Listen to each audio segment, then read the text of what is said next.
Eu sentia muito presa, sentia-me criativamente muito fechada, muito limitada.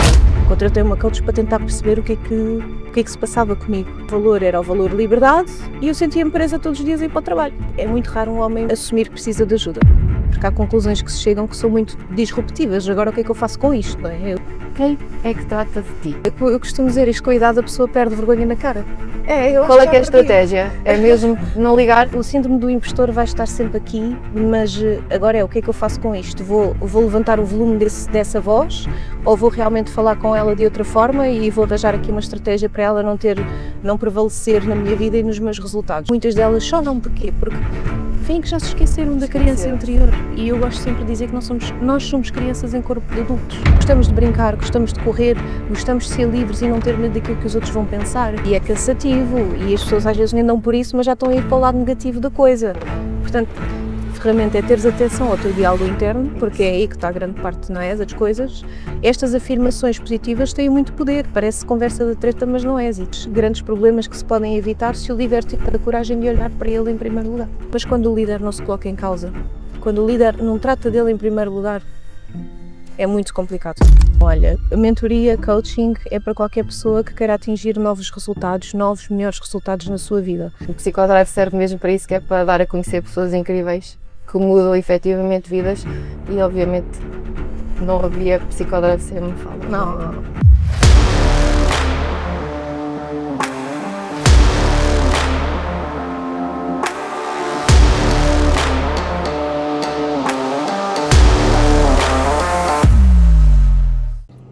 Vou falar, olha, e é engraçado porque eu conheci-te, eu já te disse, através do podcast do Vulneravelmente Falando da Lara. Verdade. E era muito improvável eu te ter, quando eu ouvi aquilo, para já eu ter um podcast e muito menos depois estar a fazê-lo contigo. É verdade. É engraçado como o público da Lara é um bocadinho mais do que nós e nos juntou, já viste? O podcast dela, por acaso achei muito engraçado. Foi o primeiro que eu ouvi dela. Que giro. Porque chamou-me a atenção e eu acho que não há casos. Foi mesmo... Deu-me para ouvir, deu-me curiosidade e fiquei a ouvir e depois disseste lá uma frase que me tocou muito e eu pensei, tenho que conhecer a Mafalda e eu tenho que falar com a Mafalda, que é a questão, se calhar não tem assim muito tanto a ver, mas às vezes há pequenas frases que nós dizemos, pensamos que não toca tantas pessoas e vai tocar ali em algum aspecto que precisamos de ouvir. Aqui. E tinha a ver com a vitimização. Sim. Eu nunca gostei de vitimização. E quando eu comecei a refletir, o que eu andava a fazer era basicamente me vitimizar por aquilo que eu não ia fazendo. Uau, isso é um grande insight.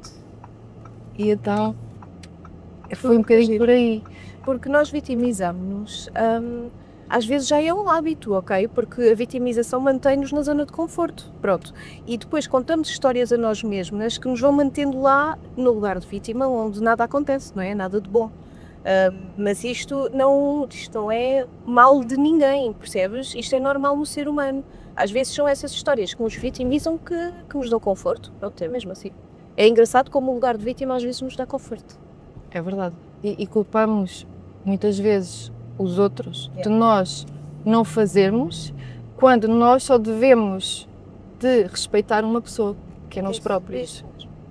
E é por ter essa consciência e a mentoria que fazes é mesmo isso, é fazer-nos as perguntas que nós não queremos ouvir, as respostas que vamos dar. E isso muda vidas. Como é que tu chegaste a esse propósito teu, que fazes incrivelmente bem? Obrigada. Olha, eu há 10 anos trabalhava numa empresa, não é? Sempre trabalhei em empresas, fui daquela pessoa que fui aqui abraçando as oportunidades profissionais que a vida me foi colocando à frente, só que eu era muito infeliz a trabalhar para os outros.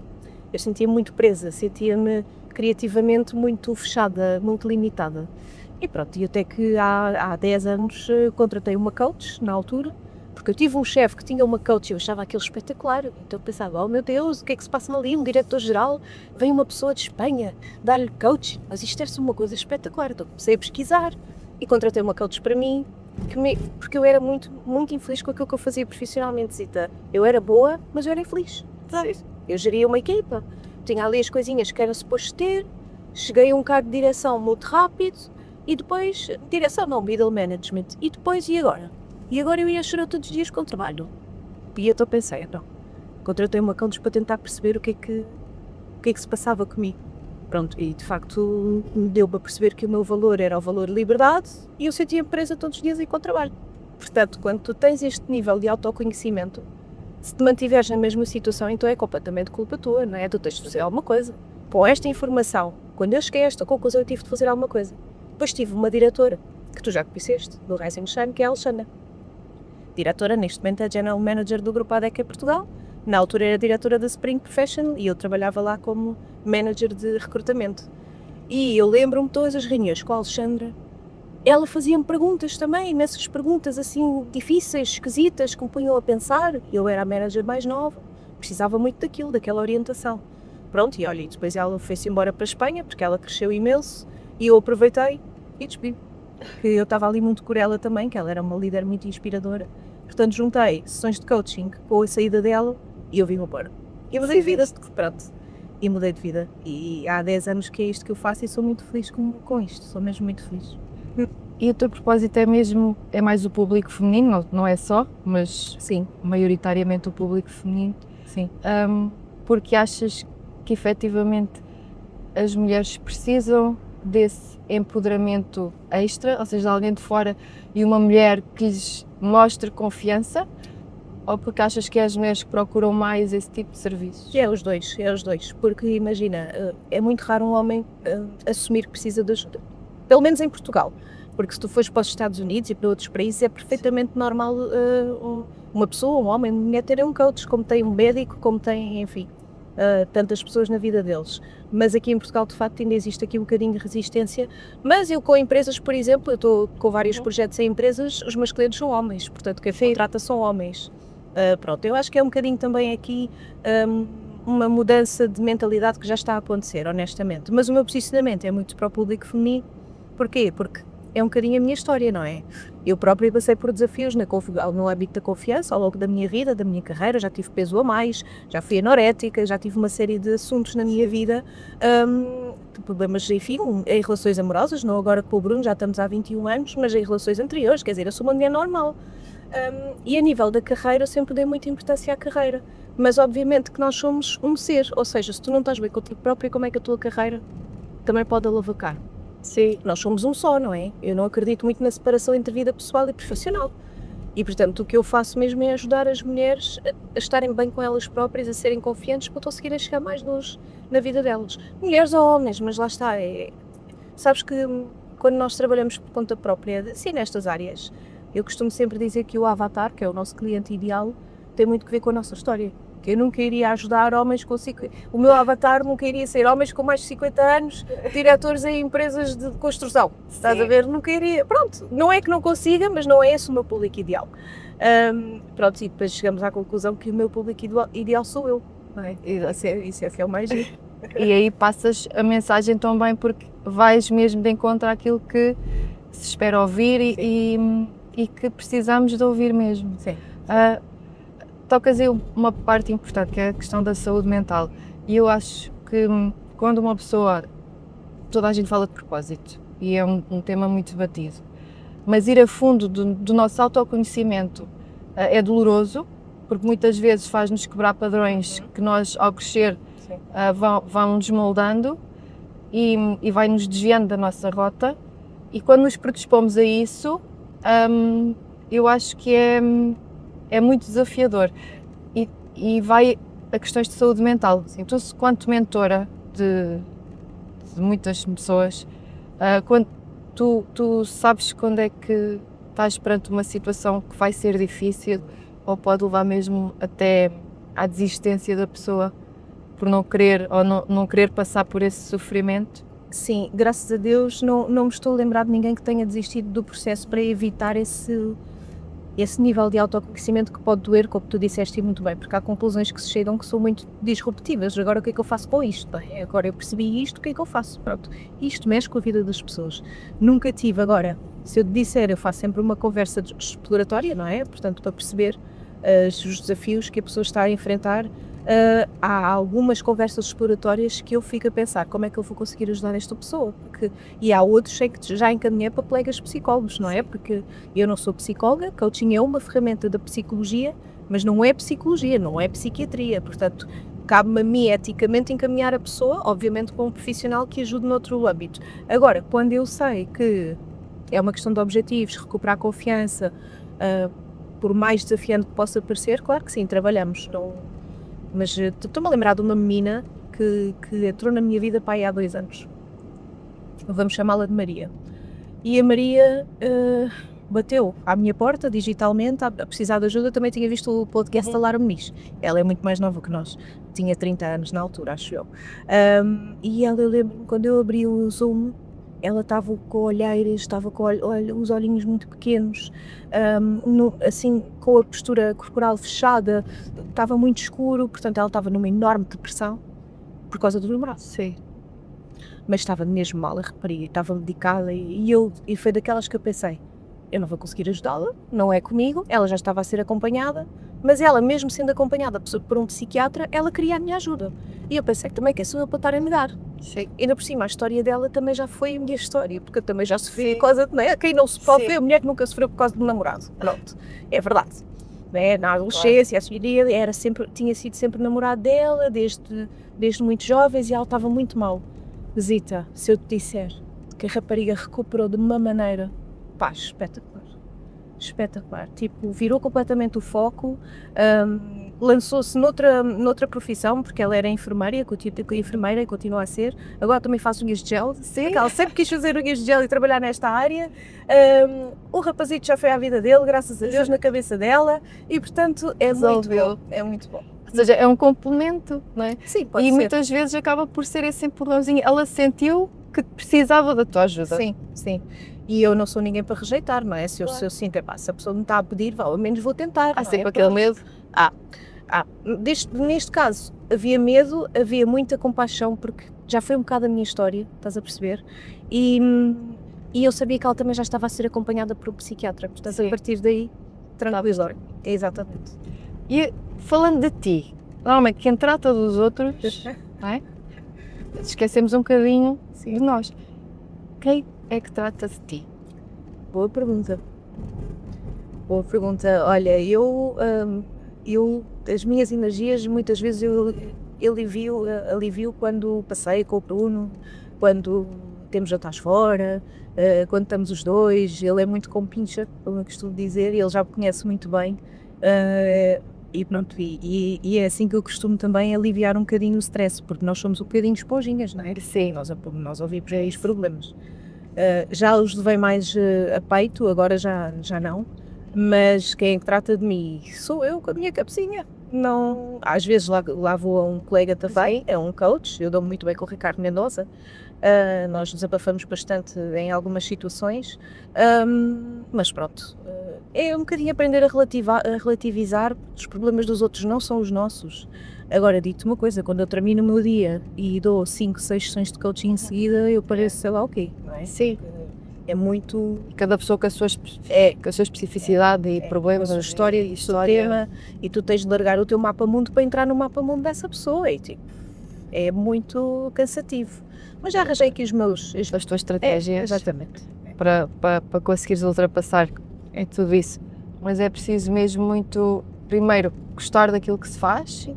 E ter mesmo esse propósito que tu tens, e é mesmo incrível. E outro tema que também afeta toda a gente é o síndrome do impostor, da questão do sentir que não somos capazes, e principalmente a nossa voz interior, não é? Sim. Sempre aquela vozinha: não faças isso porque não vais ser capaz, não faças isso porque ficas mal, não vais ser ridícula, vão se rir de ti. Sim. A mim não me calha, sabes, já me calhou. Mas eu costumo dizer isto: com a idade a pessoa perde vergonha na cara. Qual é que é a estratégia? É mesmo não ligar? O síndrome do impostor vai estar sempre aqui, mas agora o que é que eu faço com isto? Vou levantar o volume dessa voz, ou vou realmente falar com ela de outra forma e vou arranjar aqui uma estratégia para ela não prevalecer na minha vida e nos meus resultados?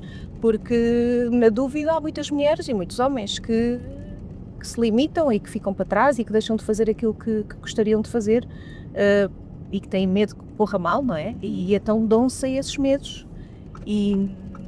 Mas, epá, o síndrome do impostor vai. Aqui a receita é, estás com medo? Vai na mesma, como se costuma dizer, não é? Eu sempre fiz também assim um bocadinho. E provas a ti mesma que o medo, ok, pode existir, mas que tu fazes. E só assim é que tu vais reforçando a tua confiança e a tua autoestima. É entrando em ação mesmo com o síndrome do impostor, mesmo com tantos medos e dúvidas, entra em ação da mesma. Eu tenho aqui 2 ou 3 clientes, por acaso, que tenho de lhes responder agora no WhatsApp, que ainda não respondi. E estão para a mesma situação. Têm objetivos e não conseguem sair. Estão, não sei, dizer que estão travadas, como elas gostam de dizer, travadas. Estou travada. Nós não podemos esperar que venha a inspiração e a motivação assim do nada para destravar. Temos de ser nós a entrar em ação para que depois o resto aconteça. Entrar em movimento, como eu costumo dizer. Por isso, olha, uma das formas de lidar com o síndrome da impostora é entrar em movimento, porque só assim é que as coisas acontecem. Se ficarmos paradas, não vai acontecer nada. Eu acho que também na minha opinião, nós esquecemos um bocadinho a criança que fomos. Sim. Porque isto acontece, eu falo por mim, começou-me a acontecer na idade adulta, porque eu sempre fui muito de ir, de arriscar, não tinha medo, não me preocupava. E quando chegamos ali a uma determinada fase da nossa vida, parece que tudo é problema, tudo trava. E quando nós voltamos a ter essa reflexão de autoconhecimento e começamos a ter consciência que nós nascemos para liderar a nossa vida, ponto, e só devemos fidelidade a nós próprios, porque é a única pessoa que vamos ficar até ao fim da vida, tudo muda. E esta questão de termos essa consciência da liderança, acho que, e da criança sem medo, muda tudo. Tu sentes que isso acontece com quem tu acompanhas? Ir puxar um bocadinho atrás, ver a criança que foram, os desafios que superaram, ou os medos que tiveram, e isso replica-se na vida adulta, com mais ênfase. Sim, quando toca a trabalhar autoestima e confiança, eu gosto sempre de pedir às minhas clientes para escreverem 50 conquistas que já tenham feito na vida. A lista das 50. É difícil. Ficam todas 50. É difícil. Nunca na vida. Eu digo, podem ser pequeninas, pode ser uma boa nota que tiveste no teste e nunca esqueceste, pode ser teres tirado a carta de condução, pode ser pequeninas conquistas, grandes, é aquilo que geralmente conseguem fazer a lista. Isto serve para quê? Exatamente isso. Para recordarmos a criança que fomos, aquilo que já fizemos, a jovem que fomos, não é? A adolescente, pré-adolescente. E isto reforça a nossa confiança em nós, porque aí está a nossa história, estão os nossos esforços, estão as nossas escolhas, as nossas superações. Mas tu disseste aí um ponto e muito bem, que é a nossa criança interior. E eu agora ando a trabalhar mais isso com os meus clientes e até em grupos. Agora tive uma turma recente do meu MBA e fizemos um exercício para recordar a criança interior, e é claro que isto é muito emocionante para as pessoas. Quando fazemos essa meditação, muitas delas choram. Porquê? Porque veem que já se esqueceram da criança interior. E eu gosto sempre de dizer que nós somos crianças em corpo de adultos. E é verdade, nós continuamos a ser as mesmas pessoas, gostamos de brincar, gostamos de correr, gostamos de ser livres e não ter medo daquilo que os outros vão pensar. Depois o que ainda acontece ao longo da vida, vão-nos cortando isso. E não pode ser, porque a nossa essência é uma essência de criança. A criança tem que ver com criatividade. Uma criança cria, uma criança é criativa. E nós na nossa vida vamos permitindo que a nossa criatividade mergulhe e nunca mais ganhe ar para respirar, e não pode ser. E isso é tão importante, Zita, nós permitirmos-nos correr na areia, permitirmos-nos dar uma cambalhota, sei lá, gritar, porque não é andar descalça, não sei. Há que ser para aqueles recalcamentos, porque também ao longo da vida o nosso cérebro é tramado, só ficam aqui gravados os momentos que nos marcaram pela negativa. A positividade tem que ser trabalhada, e há pessoas naturalmente positivas e pessoas naturalmente pessimistas. Mas o foco e a energia que se gasta para a negatividade é tão forte como pode ser para a positividade. Então, eu acho que esse também é o trabalho de PNL, que também és especialista, um dos teus livros fala disso, é muito importante, e acaba por ser o trabalho que fazes. É disso, ver o que está mal para depois reprogramarmos o nosso cérebro e o nosso comportamento para. Porque infelizmente, e tu sabes disso agora melhor do que eu, não é? Porque tu agora és expert em neurociência. Eu acho. E tu sabes melhor do que eu que o nosso cérebro, como tu dizes, está sempre virado para a carência. Para quê? Para nos salvar dos perigos. Olha, ali não dá, olha, ali não há, olha, ali não podes. Pronto. E nós, para nos salvarmos, vamos, permitindo que os nossos medos irracionais, grande parte deles, comandem a nossa vida. Como é que, trazendo isto à consciência, como é que isto tudo se consegue reverter? Martelando, é que é mesmo a palavra, na parte positiva. Então é, martelando até que o músculo do positivo fique tão forte como o músculo da escassez. Pronto. E é assim, e muitos TPCs que os meus clientes levam é foco no positivo, escreve coisas positivas, agradece ao fim do dia, porque parece que não, isto já te tira da tal energia de vítima que falámos no início. E a gratidão, fala-se muito de gratidão, mas faz toda a diferença, claro. Que é quando nós, é como um foco de uma lente, não é? Que estamos da câmara. Se nós focarmos para um determinado ponto e focarmos a análise do nosso dia nos aspectos positivos que nos aconteceu, mais facilmente no dia seguinte nós vamos já com mais atenção e parece que o universo quase que agradece e nos mete pessoas ao nosso redor que vão valorizar e vão precisamente reforçar isso. Se for ao contrário, não, até porque agora houve um estudo com peixinhos, com peixe zebra, muito engraçado, que foca precisamente isso, colocaram peixinhos otimistas e peixinhos pessimistas, sim, um estudo neurocientífico, para verificar como é que os peixes reagiam ao cancro e depois puseram-nos cancerígenos, como é que a positividade e a negatividade iriam reagir na parte de doença. Claro. E o que aconteceu foi que os peixinhos otimistas reagiram muito bem e alguns até ultrapassaram e os pessimistas faleceram em muito pouco tempo. E agora é replicado precisamente aos humanos. Isto é similar para a nossa vida, porque isto é ciência. A energia que nós gastamos no que é mau pode ser focado para o que é bom, para a nossa vida. E tens algumas ferramentas que possam, quem está a ouvir, possa aplicar para trabalhar mais positivos. Sim, para mudar o foco. Sim. Lá está, mas isto dá muito trabalho, Zita. Pois dá. Não é assim tão fácil, não é como chegar amanhã vou ser positivo. Tal e qual. Já teres essa intenção é ótimo. É ótimo. Saberes porquê também é ótimo, porque é o teu grande porquê que te leva a querer mudar. Agora, isto é um trabalho diário e é cansativo e as pessoas às vezes nem dão por isso, mas já estão a ir para o lado negativo da coisa. É verdade. Portanto, a ferramenta é teres atenção ao teu diálogo interno, porque é aí que está a grande parte, não é, das coisas, das questões, e sempre que pensares eu não consigo, é pensares pelo menos eu vou tentar, eu vou-me permitir tentar. Sempre que pensares a vida está muito difícil, é pensares a vida não está difícil, eu vou torná-la fácil, por exemplo, não é? Ou eu sou capaz de tornar a vida fácil. Estas afirmações positivas têm muito poder, parece conversa da treta, mas não é, Zita. Isto é, mais uma vez, martelar nas coisas boas até que o músculo fique forte e ele seja mais forte do que o músculo da escassez. Agora, ferramenta é, olha, muitas das vezes eu digo às minhas clientes, andem com um caderninho, sempre que tiverem um pensamento negativo ou sempre que se sentirem um bocadinho mais em baixo, perguntem-se, porque às vezes tem que ver com sentimentos. Às vezes tu estás em baixo e nem sabes porquê. E porquê? Porque são pensamentos inconscientes que estão a passar lá atrás. E tu simplesmente te sentes em baixo, desmotivada, sem energia. Mas isto tem que ver com lá atrás. O que é que se passa? Que pensamentos é que eu estou a desenvolver? Trazê-los à consciência, escrevê-los, olhar para eles, questionar. Sabes que o Augusto Porri tinha uma ferramenta que nos ensinava, isto chamam-se as crenças limitantes, que nos ensinava a questionar, olhar para a crença e questioná-la. Será que isto é verdade? Mas isto faz sentido? Em que parte da minha vida é que isto realmente é verdade? Será que eu estou a ouvir tantas vezes dos outros e já é a minha verdade? Questionar, duvidar e substituir. E aí, pronto, e como sabes, Augusto Porri é um grande, não é?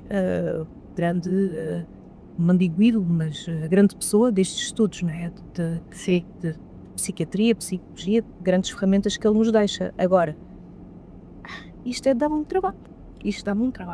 E também as pessoas que estão à nossa volta. Por exemplo, nas equipas, isso acontece muito. Quando há um erro, a energia que se gasta em perceber de quem é que foi a culpa irrita-me. Não me interessa quem é que foi a culpa. Interessa, ok, é arranjar uma solução. Isso. Então, aconteceu, vamos arranjar uma solução. Mas muitas vezes as pessoas andam à volta, tipo um hamster, para saber quem é o culpado e o problema vai amplificando.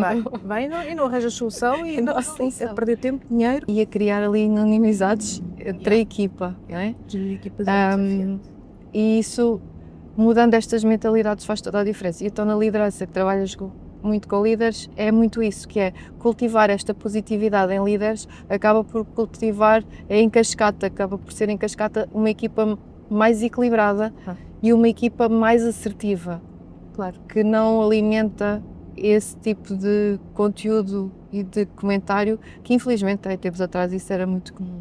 E os líderes até gostavam muito de ativar isso para reinar, saber não é? as intrigas e para... Dividir para reinar, não era? Felizmente que isso já não acontece. E sentes que isso também dos líderes que... Olha, já não acontece, graças a Deus. Quer dizer, vai acontecendo, mas menos. Pronto. Às vezes os líderes nem têm consciência porque sempre foi assim que fizeram. Fazem perceber e nem se questionam e pronto, é o que é, e as equipas aí é que sofrem. Mas tu disse uma coisa muito boa que tu também disseste no Rise and Shine da tua palestra, que é, e ainda no outro dia também devia dizer isso noutra palestra, que é, se o líder não estiver bem, se o líder não tratar dele, numa primeira fase, ele nunca vai conseguir entregar-se à equipa e servir a equipa e a empresa como deve de ser, não é? Porque se ele não está bem, como é que a coisa acontece? Não acontece. Depois aí vêm problemas de autoestima, depois daí vêm, não é? Decisões se calhar mal tomadas, enfim, grandes problemas que se podem evitar se o líder tiver a coragem de olhar para ele em primeiro lugar. E aí é que é a dificuldade. Exatamente. Que é olhar Muitos para nós. líderes me contratam para trabalhar com as equipas, mas aí eles nem se colocam em causa e às vezes tu vais a ver e o tema está no líder, não está na equipa. Sim. E depois como é que fazes? Hoje Dizer à pessoa, olha, afinal se calhar o problema... vou-lhe dando o meu feedback, porque sei comprometer a confidencialidade de cada um, não é? Sim. Mas vou entregando mensalmente o meu feedback e tentando fazer algumas perguntas para que realmente a pessoa tenha consciência, mas quando é assim, raramente eles têm consciências. Então, tu dás o teu melhor com a equipa, porque, não é? Contrataram-te para isso, a equipa também muda ali algumas coisas, existe sempre espaço para melhoria, mas quando o líder não se coloca em causa, quando o líder não trata dele em primeiro lugar, é muito complicado. Acaba por adoecer a equipa toda. Claro, ele está doente e a equipa acaba por ficar doente também, não é? E o problema é, lá está, os líderes homens têm mais dificuldade em assumir que estão doentes. Que é socialmente É frágil, mal é visto. fraco. E quando não é. Não, e graças a Deus que o tema da saúde mental agora está na moda e graças a Deus que sim, porque a ver se realmente as pessoas desmistificam este tema, porque todos nós estamos doentes em alguma fase da nossa vida, em algum órgão, e o cérebro é um órgão, a nossa cabeça é um órgão. O principal, por acaso. Só, by the way, não é verdade? Só por acaso. É só o principal. Pronto. E ignorá-lo é quase ignorar a vida. Portanto, se tens um problema cardíaco, vais ao cardiologista, não é? Que não queres morrer.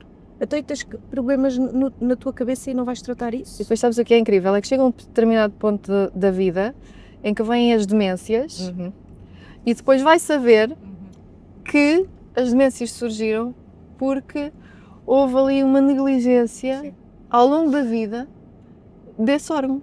Por acaso é o principal, não é? Então eu acho que é fundamental que se fale, é fundamental que haja este fim de tabu sobre a saúde mental de cargos de liderança ou de desfias intermédias e que o problema não é de quem trabalha, o problema também é de quem libera. Claro. E não pode haver este medo de falar disso e principalmente se olharem para eles próprios, porque muitas vezes há pessoas que têm cargos de liderança e que nem têm sequer vocação para isso. Sim. E que nem estão felizes, como tu disseste, que não eras feliz, tinhas um cargo e não eras feliz. Sim.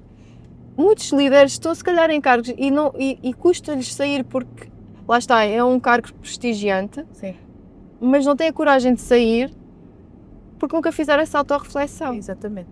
E, por exemplo, em empresas familiares isso acontece muito.